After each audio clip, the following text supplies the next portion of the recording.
Just yesterday, the Indian High Commissioner was received by the Malaysian Foreign Minister in what could be a signal of improving ties between the two nations. India and Malaysia were sharing a healthy trade relationship with respect to palm oil trade in particular, but certain things happened and the relations soured over the last year. What happened exactly? This is what we look at in today's episode of Swarajya Standard. So all this while India has been importing a lot of palm oil from outside, and if you look at the data, Karan, then 2/3 of the import of edible oil that India was involved in, 2/3 of that was palm oil.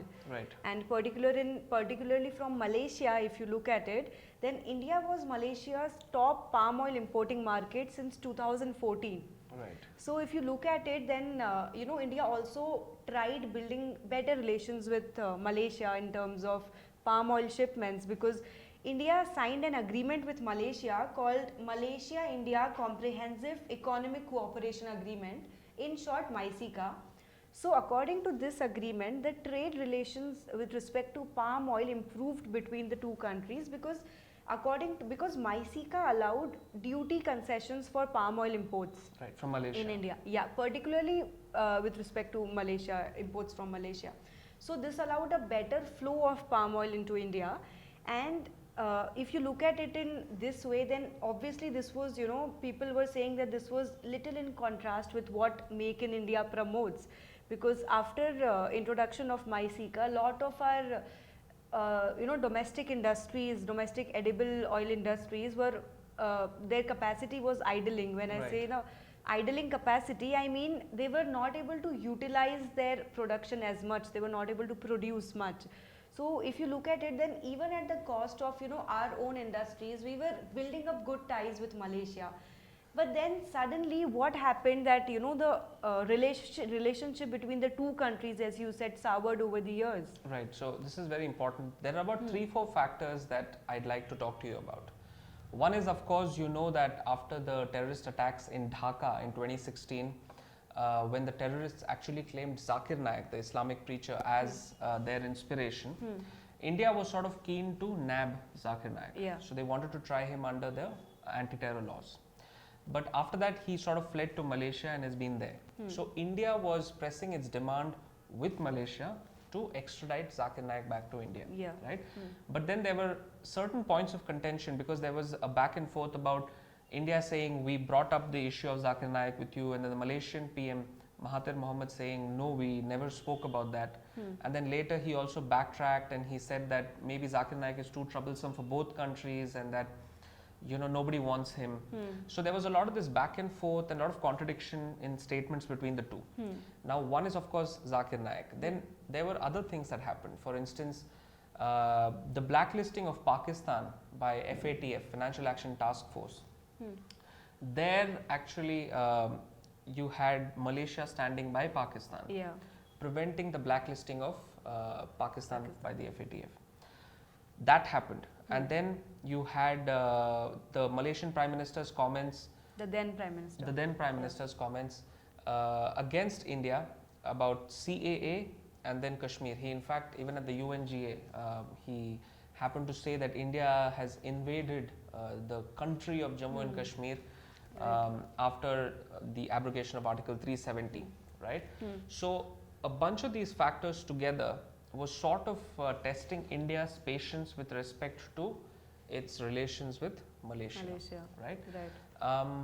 But what happened after that? Yeah, and so all of these factors, people are suggesting that this could be the reason behind what I'm just going to talk about. So on 8th January this year, India issued a notification which shifted the palm oil imports to the restricted list of trade, which means that now the import of palm oil will become more difficult, because it will have to go through more number of, you can say, layers of checks and approvals.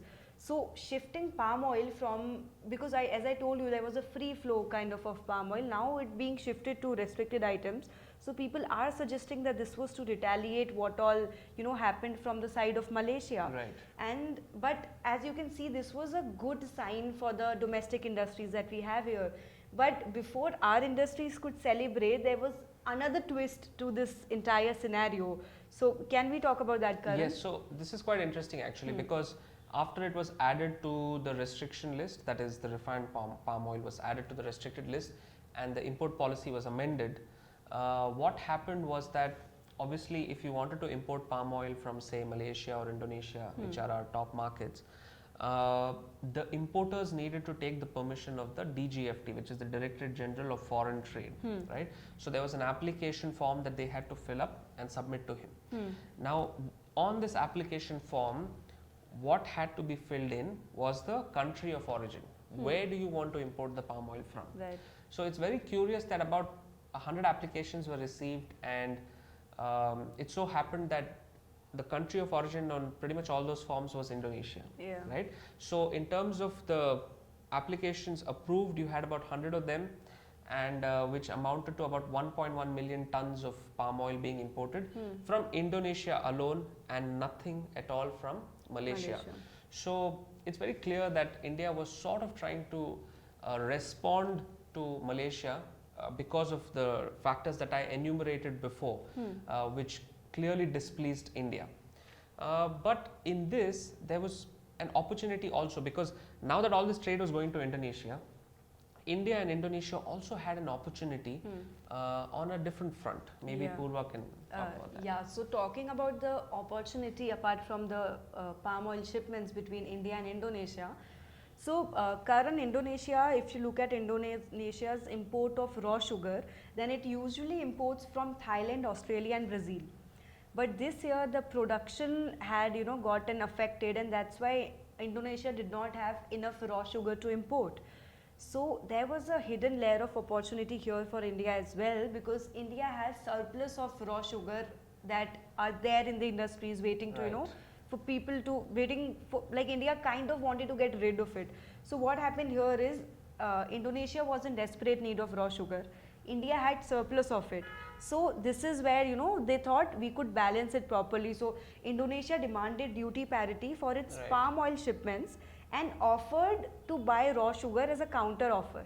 So I think this was kind of a win-win situation for both the countries, where they were balancing both the palm oil imports as well as the raw sugar imports in both the countries properly. Right. So this was also one of, you can say, a smart move. We can look at it. Right. So now what will happen with respect to India and Malaysia?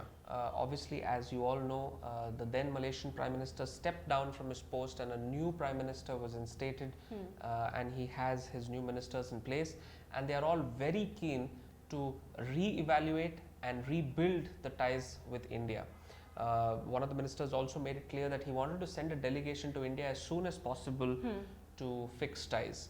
And yesterday, the very encouraging tweet exchange between the two, the Foreign Minister of Malaysia and the Indian High Commissioner, suggests that maybe now the bad 1.5 year period is over and they might be looking to rebuild the ties. Let's see how that goes. But listen, you've got to subscribe to our YouTube channel. You've got to keep watching, because we're going to make these videos for you, and without your support, we can't do much.